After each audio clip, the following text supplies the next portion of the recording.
கற்றது கைமண்ணளவு. ஒரு ஊரில் வில் வித்தையில் சிறந்து விளங்கிய இளம் வீரன் ஒருவன் இருந்தான்.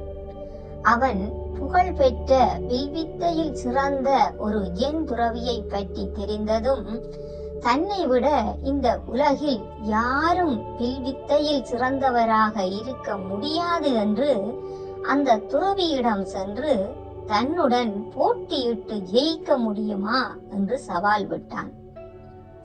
துறவியும் ஒப்புக்கொண்டார். அவர்களுக்கிடையே பல போட்டிகள் நடந்தன. இருவருமே வெற்றி பெற்றனர். அந்த போட்டியில் தூரத்தில் இருக்கும் ஒரு பொம்மையின் கண்ணை ஒரு அம்பால் அடித்து, பின் மற்றொரு அம்பால் அந்த அம்பையே இரண்டாக பிளந்து சாதனை செய்து காட்டினான் இளம் வீரன். அதை பார்த்த துறவி அருமை என்றார். அவர் அந்த இளம் வீரரை அழைத்து, என்னுடன் ஒரு இடத்திற்கு வா, அங்கு வெற்றி பெற முடிகிறதா என்று பார்ப்போம் என்று கூறினார். வீரனும் அவருடன் ஆவலோடு சென்றான்.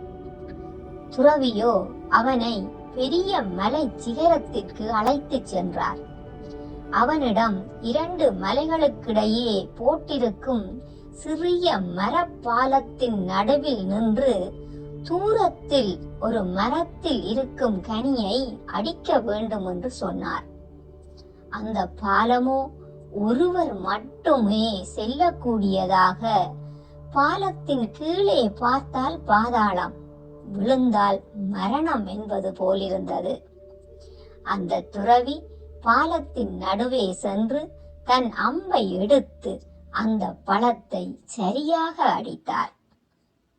பின் இளம் வீரனிடம், இப்போது உன் முறை என்று சொல்லி இடம் விட்டார்.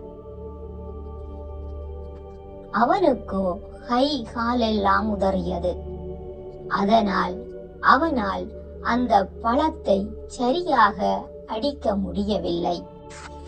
அவனுக்கு அந்த தருணத்தில் தான் என்ற கர்வம் அகன்றது.